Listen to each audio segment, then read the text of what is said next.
Vai parecer maluquice, mas o Corinthians terá prejuízo se for campeão da Supercopa do Brasil e Memphis Depay tem a ver com essa história. Vídeo de hoje do canal da Nicola traz todos os detalhes e fala também sobre o Corinthians que faturou mais com o aluguel do seu estádio do que com a bilheteria na Vila Belmiro, para completar. Sobre a saída agora oficial de Michael no Flamengo, quanto o rubro-negro fatura, salário de Alisson em algum momento foi problema na possível transferência para o Corinthians? Isso sem falar nas últimas de mercado, bastidores, finanças e muito mais. Fala aí pessoal, sou Jorge Nicola, bem-vindos a mais um vídeo do canal. Sempre bom ter vocês por aqui. Sem perder tempo, pedir para deixar like, se inscrever no canal e ativar as notificações. Já vou abrir o vídeo com todas as notícias. Preciso falar agora sobre Alisson. Tá descartado, pelo menos por enquanto, a transferência do meio-campista São Paulino para o Corinthians. Timão já explicou que a questão do R$1 milhão que o São Paulo cobrava não foi o grande impeditivo. Quero assegurar para vocês que o salário também esteve longe de ser um problema. O Alisson ganha, informação exclusiva, R$450 mil por mês no São Paulo. Assim como no Tricolor, no Timão também, esse salário está longe de ser um empecilho. Só para lembrar que o Félix Torres, antes de ser emprestado para o Internacional, ganhava R$750 mil por mês. Que o Pedro Raul, que nunca conseguiu se firmar, ganha R$700 mil mensais. Que o Fagner, que foi negociado em definitivo com o Cruzeiro, antes dessa transferência custava R$800 mil por mês. Isso sem falar em Yuri Alberto, que ganha R$1.700.000, e Igor Coronado, que enquanto esteve no Corinthians ganhava R$2 milhões mensais, e do Memphis Depay, que custa R$6 milhões mensais. Só para lembrar, a operação entre São Paulo e Corinthians caiu por conta do combo. Corinthians precisaria pagar R$1 milhão agora à vista e mais R$500 mil pelo empréstimo até o fim do ano. Se o Alisson disputasse pelo menos 25 jogos com mais de 45 minutos, o Corinthians era obrigado a pagar mais R$1,5 milhão. Importante registrar que se o Alisson fosse utilizado contra o São Paulo, uma multa de R$2 milhões por cada partida. Isso sem falar na opção de compra de R$15,6 milhões.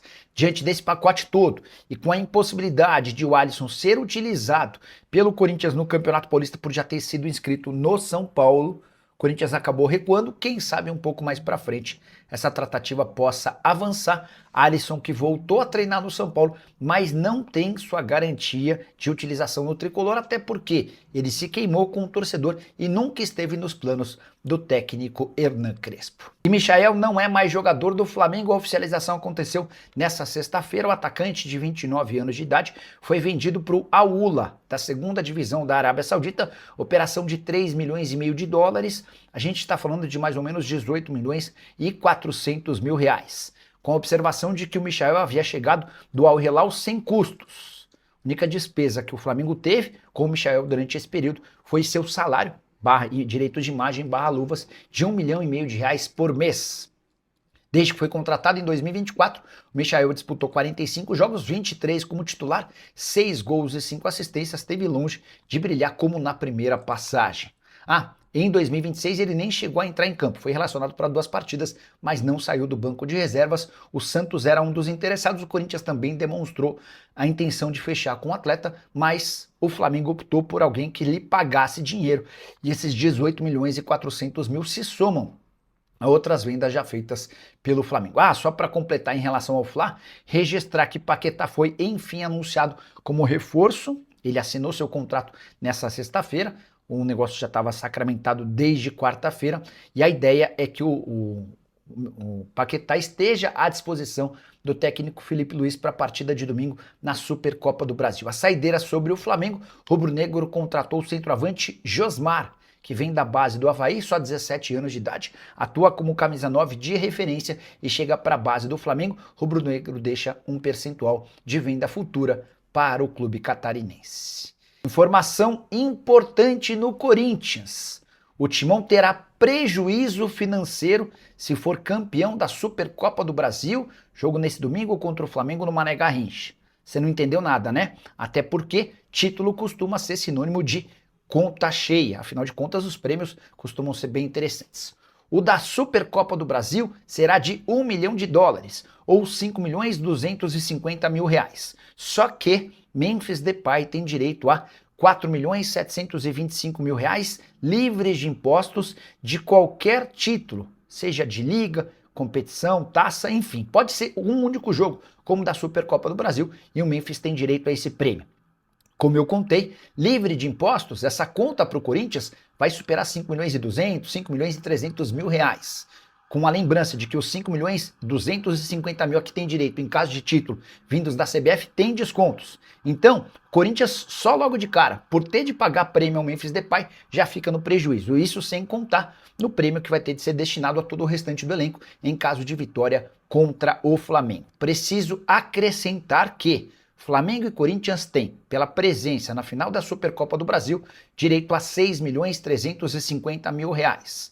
Isso independe de ser campeão ou vice. E é natural que, com o título, o presidente Osmar Stabile precise recorrer a esses 6 milhões 350 mil para acertar o pagamento dos bichos com o restante do elenco. O que você pensa sobre mais essa dívida envolvendo Corinthians e Memphis Depay, com a lembrança de que o Timão hoje já tem pendências superiores a 30 milhões de reais com o atacante holandês? E recentemente sugeriu esse parcelamento terminando apenas em 2028. Memphis não gostou. A saideira sobre o Corinthians: Tchoka não será utilizado pelo Torino, ele foi reprovado nos exames médicos e está voltando ao Timão. A saideira: Corinthians terá 74 ônibus com torcedores do Timão viajando de São Paulo a Brasília para a partida de domingo. Quero falar agora sobre o Corinthians, que faturou mais com o aluguel do seu estádio para o Santos do que com a renda do jogo na Vila Belmiro. Bora aos números. Santos jogou contra o Red Bull Bragantino no fim de semana passado, Campeonato Paulista, a partida terminou 0-0 e registrou ao Corinthians uma receita de 950 mil reais de aluguel. Guarde esse número, 950 mil. Pois bem, Corinthians jogou contra o Bahia no meio de semana, Campeonato Brasileiro, na Vila Belmiro. Tudo por conta da dificuldade com os jogos em São Paulo, não daria para que o Corinthians jogasse na Neoquímica Arena no mesmo dia.